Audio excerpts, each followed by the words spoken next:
It starts now.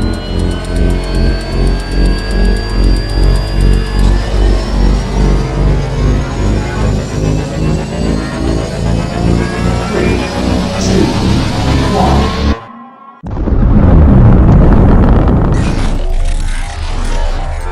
Is there anyone here that would like to communicate with us?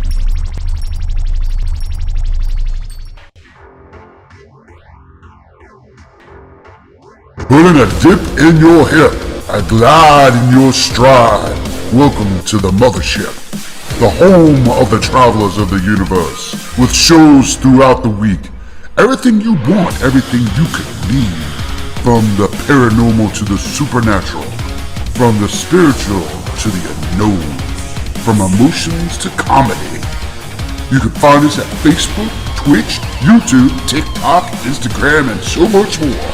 This is R.I.F.T Nation Network, the RNN. And now, your featured show. Shall we begin?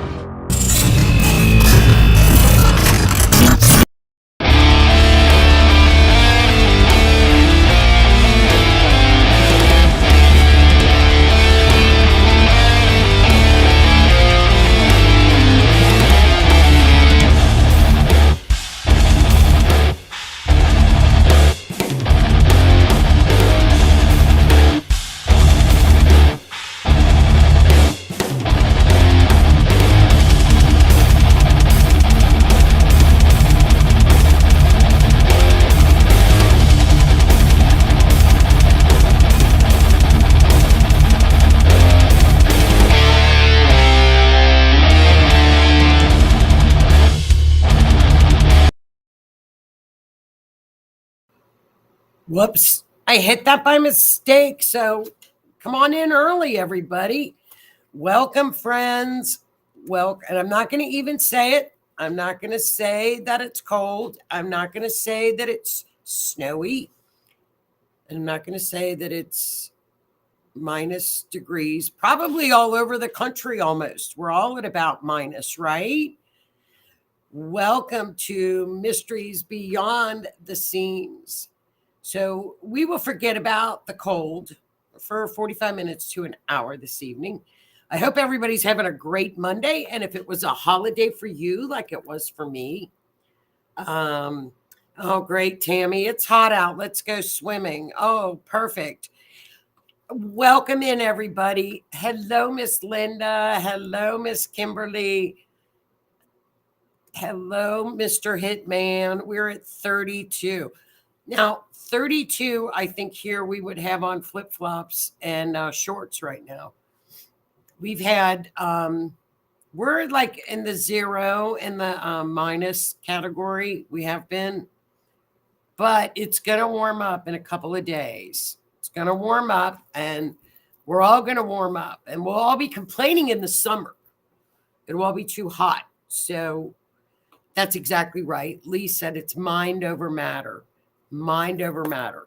I'll remember that in the morning when I'm trying to start my car and all my lights come on. Remember back in the day, we didn't have those lights that came on our cars telling us that our tires were flat. So we never put air in our tires.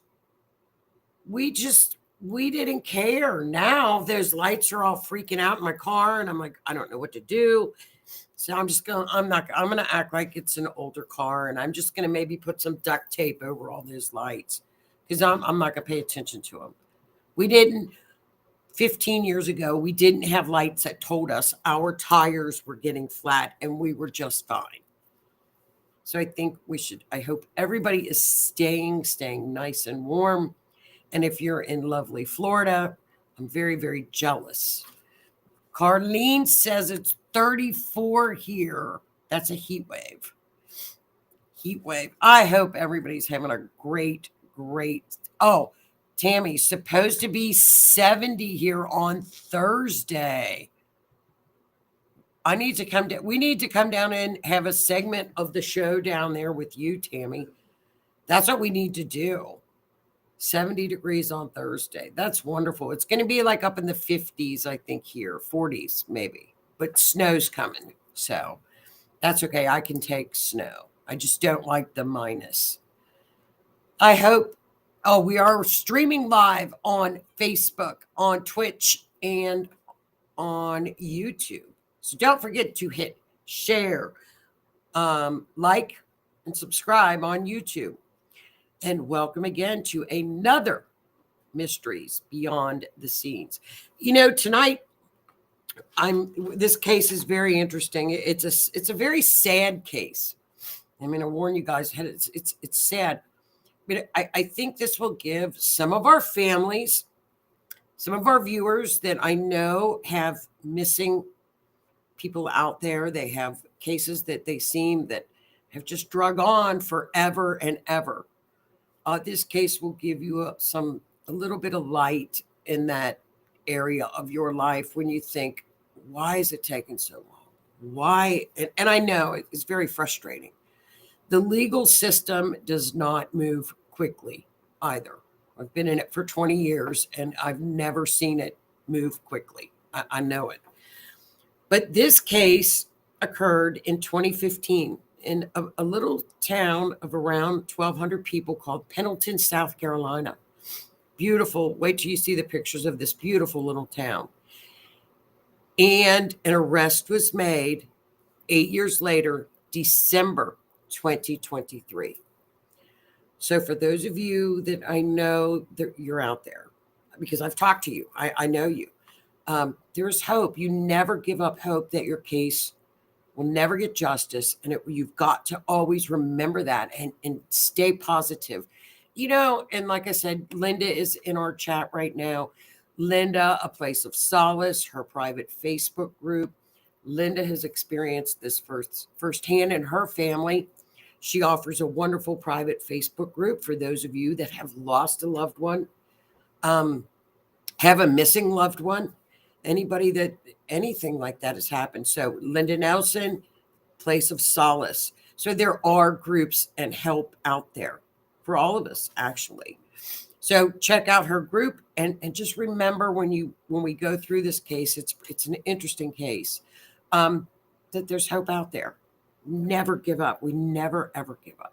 I don't care. I know that's easier for me to say, but you know, this still will shed some light that, you know, it might take a while, but you know, there's justice. Let me fix this so we get a bigger picture for you guys. I think I can.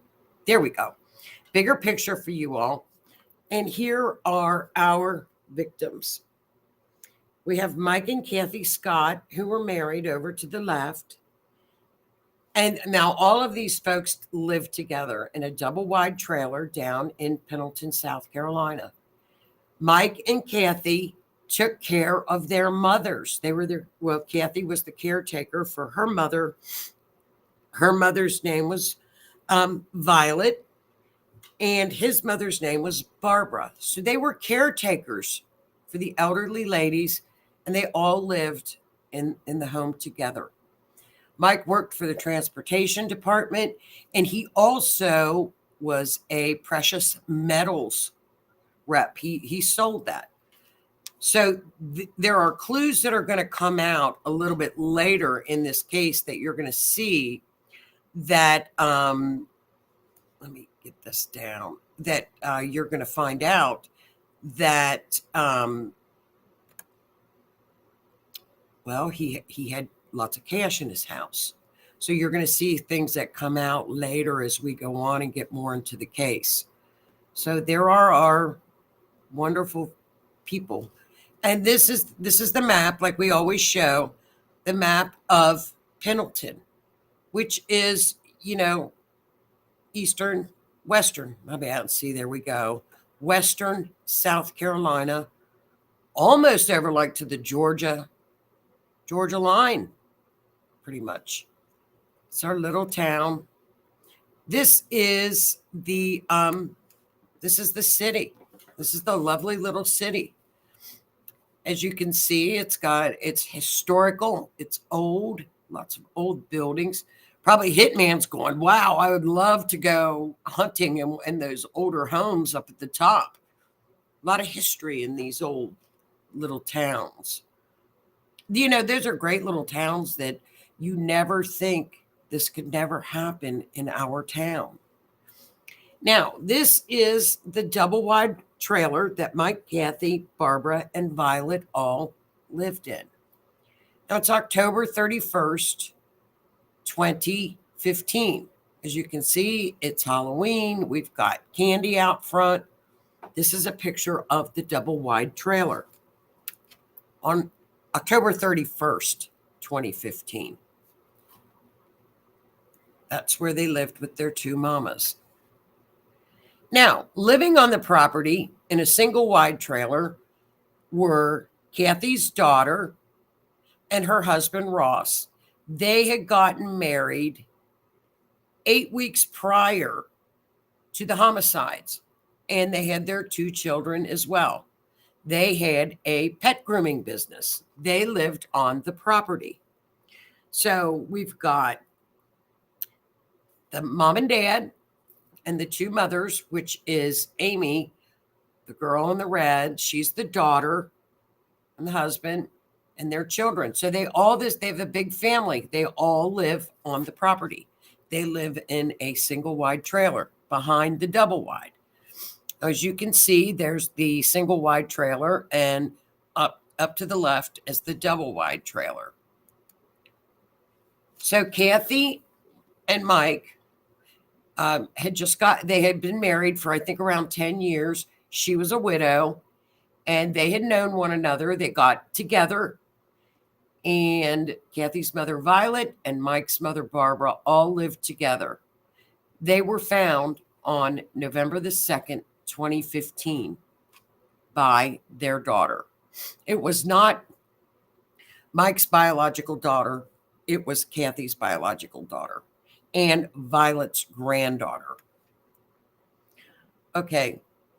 Now, what happened is, on the evening of October 31st, Amy, that is the daughter, said that she saw them around 3 p.m. Ross, the husband, said he saw them at 6 p.m. on October 31st. Now a little backstory, as most families do. So, you know, we've all been in this situation. Kathy and Amy had a falling out in the summer, which mothers and daughters have falling outs. So they were not on the best of terms, which is not unusual in any family setting. So they had just recently started getting back together and as a family unit. Now, she saw them on October 31st. The couple left and went out of town, thinking, well, you know, I saw them, everything's fine. On November 2nd, daughter Amy and husband Ross came home from their trip out of town for an evening, went to the back of the trailer, found all of the occupants, which would have been Mike, Kathy, Violet, and Barbara, all deceased. Kathy apparently had run, and they found her in the bedroom, and the other three, I think in the living room outside of their doors, they had been shot and brutally stabbed. So daughter Amy and husband Ross, of course, called 911. And they, if you want to do some research on this particular case, there is a lot on the YouTube and the internet. Amy and Ross did a lot of social media. They also did a lot of interviews with local media. So there's quite a bit of information that's out there on them. That they come home and found this. She was begging for help. She was begging for, whoever did this, whoever knows it, anybody knows anything, please come forward. So that went on. Well, guess what? In December of 2023, Ross Velarde, husband of Amy, was arrested for the homicides of the four. And there's his picture. and daughter Amy was also arrested. No bond was issued. Now, they go back to court February of 2024, so we'll keep an eye on this case. Now, they are both adamant claiming their innocence. They are both adamant that they are innocent. Now, the law enforcement, they are being extremely tight-lipped on this case. It's still under investigation. There's not a whole lot of papers that have been released by the court, which is unusual because usually with an arrest warrant, you can get a copy of it and the affidavit that goes along with the warrant. That's not been released as of yet. Now, what we do know is that Mike had cash, in a large amount of cash. Apparently it was around $60,000 in a safe in the home. And a lot of people didn't know that. In the warrant, apparently, that a large amount of cash was found in the single wide trailer. Does that mean somebody's guilty? No, it does not. But we are finding out through the Daily Mail, from an article from the Daily Mail, that Grandma Violet, who was Amy's grandmother, they ended up in probate court, back and forth with a probate issue. Was there a lot of money? Well, about $100,000, which is a lot of money to me.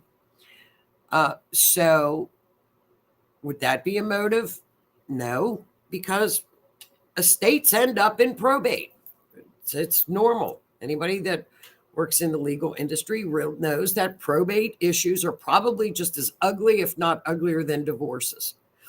And if you want to see the ugliness in people, have somebody in probate. So let's see check in the chat. And Howie says, do you think they're doing that to pull out the true criminal, if there is one, and using them to bait the assailant out? It's possible they are bringing. I mean, you know what? I don't know. Now, they were named as persons of interest. The entire time, Amy and Ross continued their innocence. So this is going to be one of those cases that we're really going to have to watch and see what comes out, in court, and find out what happens. We need to find out. I mean, think about this. This was her mother and her grandmother. The coroner stated that the deceased had eaten about 2 hours prior to their deaths. It was personal. The coroner said it was personal, and it was savage. It was horrific. Even the police even stated that, they still, it was on Halloween night. They still have PTSD from coming upon this horrific scene. So you just don't know. And Howie, you could be onto that. We don't know. They are claiming we're innocent. Another thing that I have to think about is, why didn't they leave? They stayed living at that property. I would have bailed out of town if I were guilty, but they did not. They stayed. So we're going to have to watch this very, very closely and see what happens. Now, I did the astrology on this.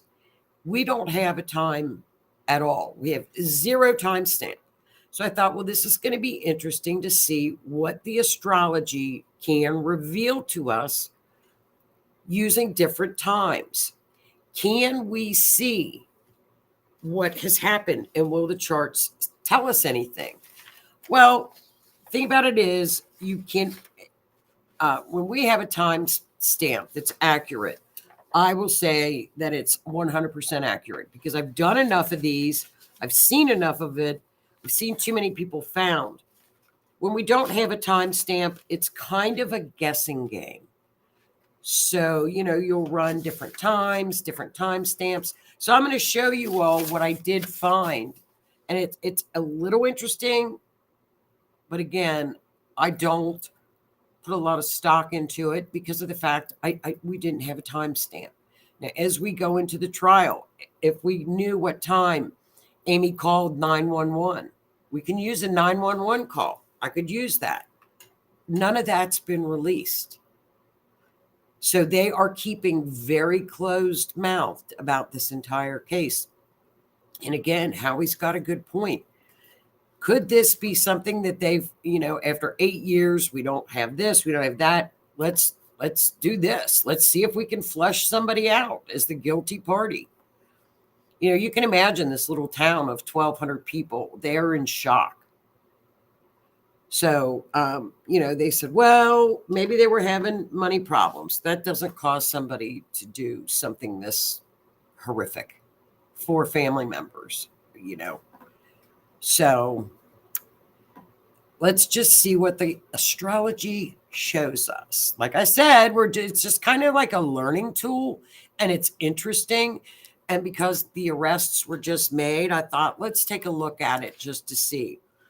Now, I took October 31st at 2 p.m. Why did I pick 2 p.m.?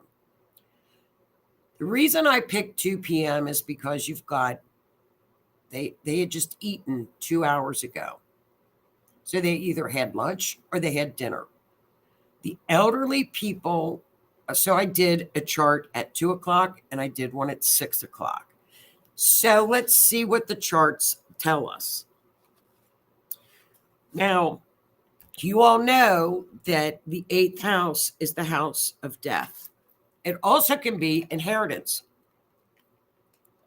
So if there was an inheritance issue, we would see something in there. We see the victims in the 8th house.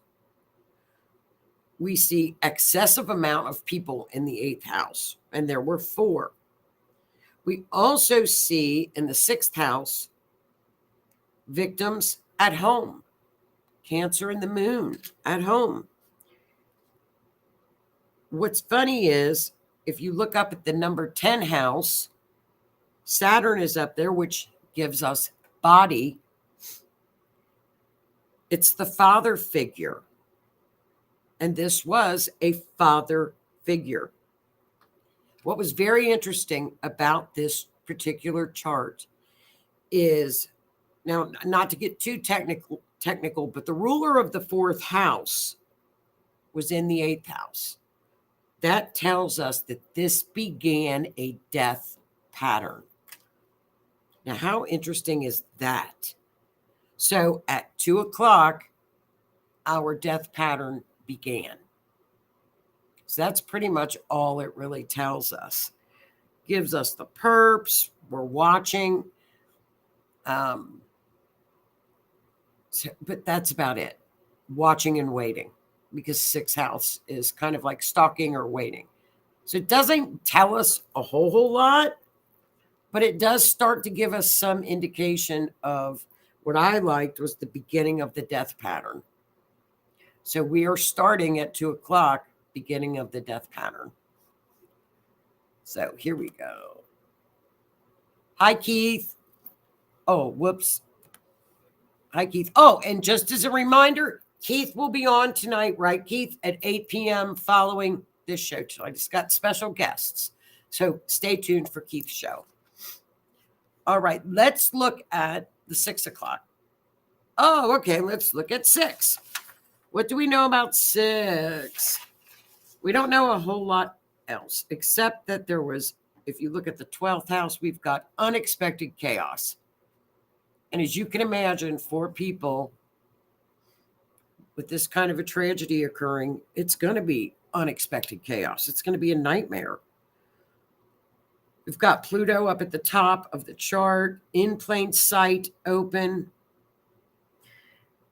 We've got our victims again in excess with Jupiter in the 6th house. But we're not getting a lot of, I think they were probably gone by this time. So as you can see, we have different, if you can see, if you look at the patterns of the chart, They are very different just depending on the time slot. We do know that the death pattern started at 2. I think it was over by 6.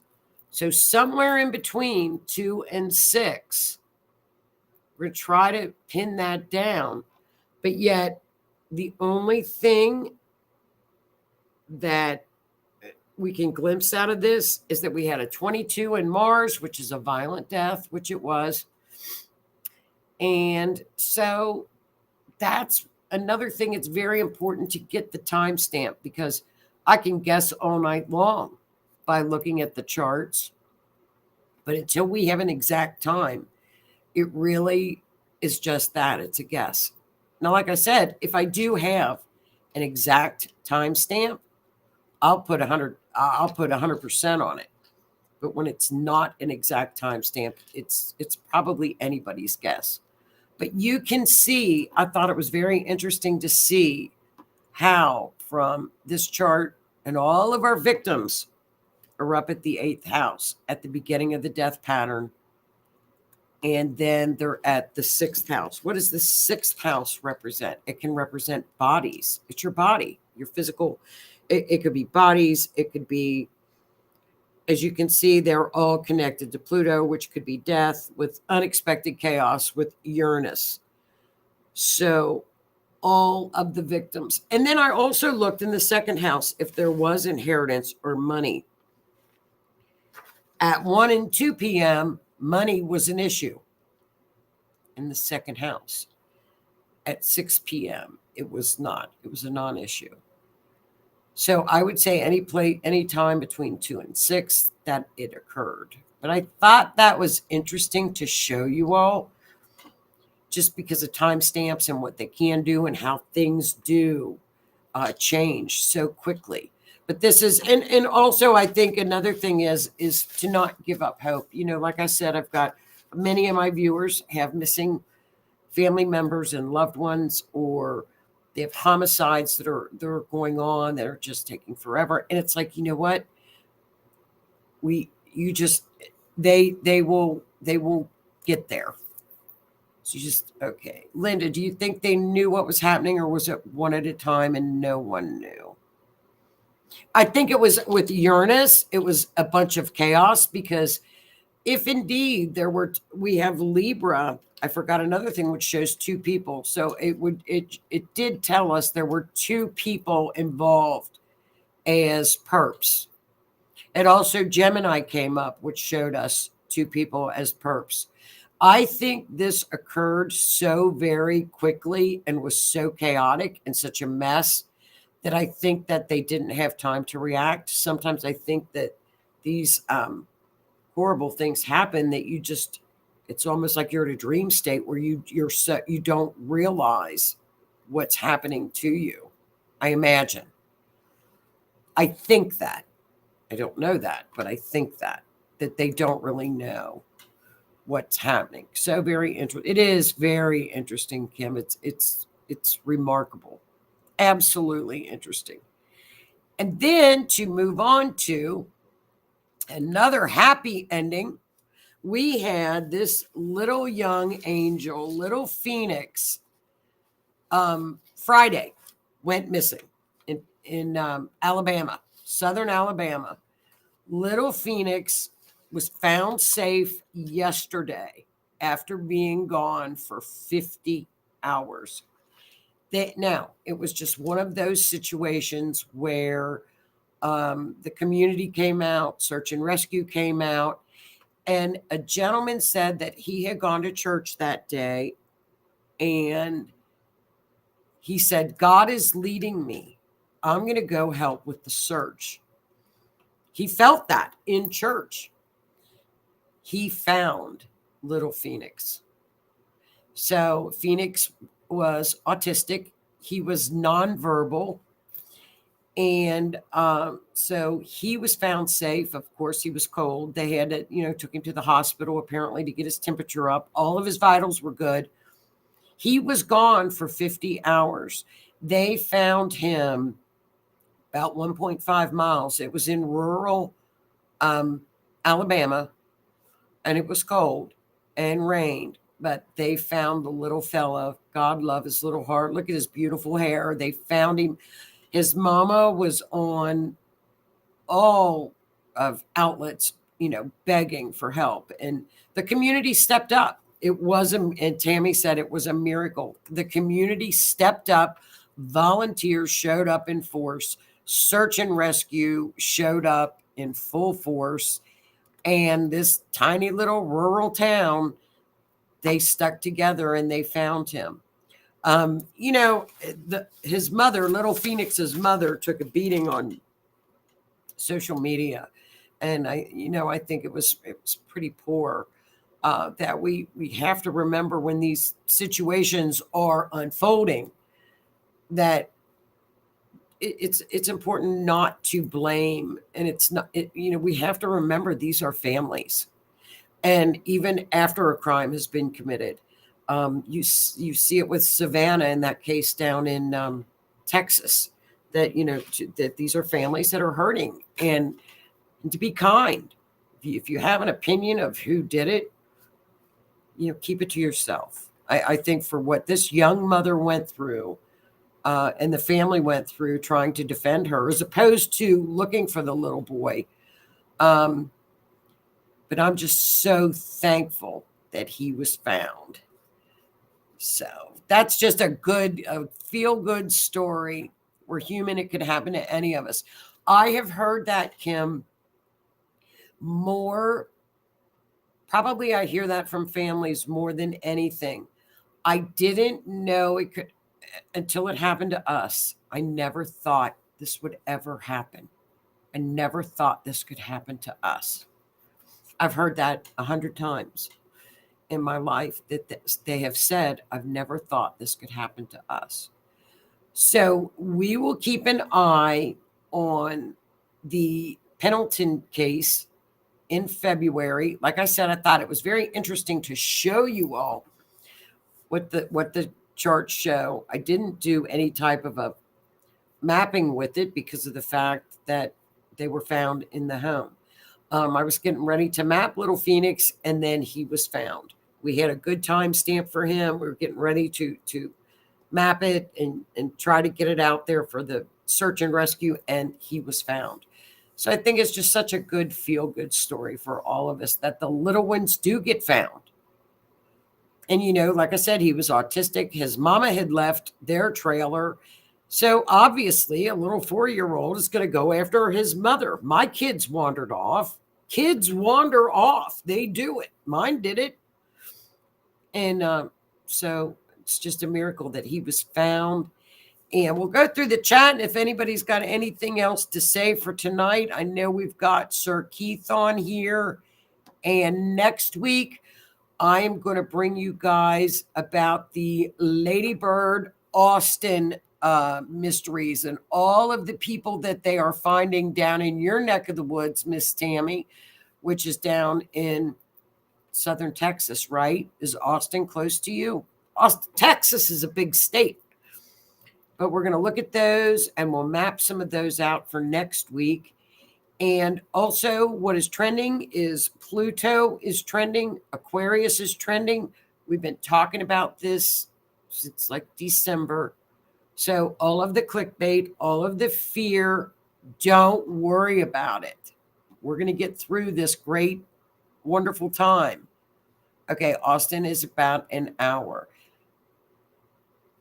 And Miss Linda is so right with this. People are looking to blame for those things and can be so incredibly cruel. I see that, Linda. You see it because we follow true crime a lot. And I think that people, sometime when they're online or they're following true crime stories such as Little Phoenix, it's almost like it's not real.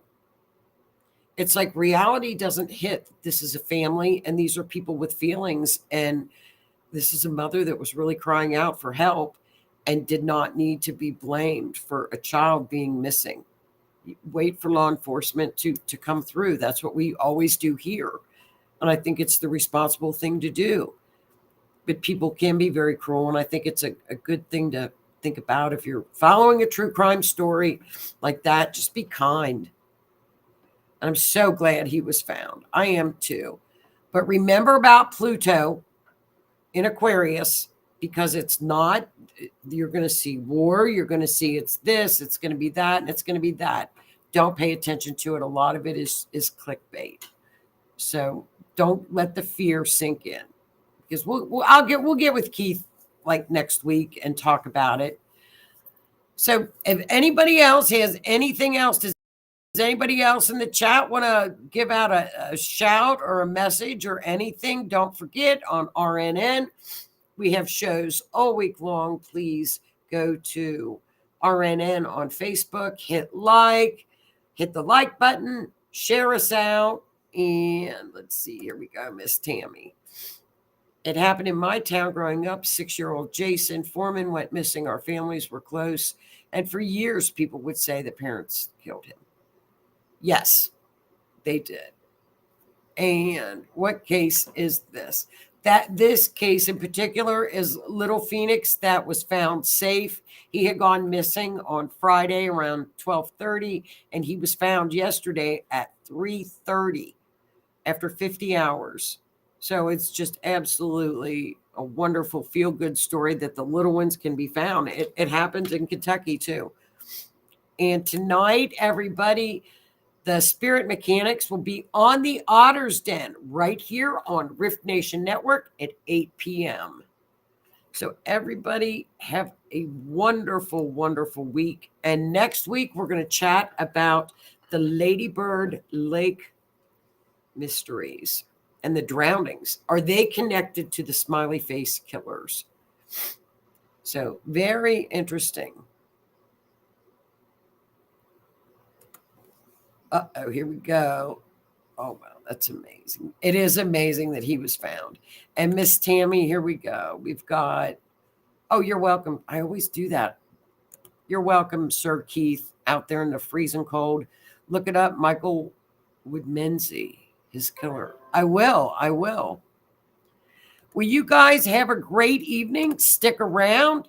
Go get a nice hot cocoa or a coffee and join Sir Keith and the Spirit Mechanics. And I will see you guys next Monday at 8 o'clock for another live broadcast of Mysteries Beyond the Scenes.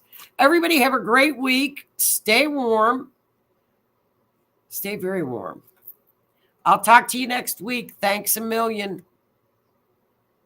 Bye, everybody. Have a great night. As soon as I can find this. If I can find our goodbye. I'm looking for it. Aha, here we go. Have a great week, everybody.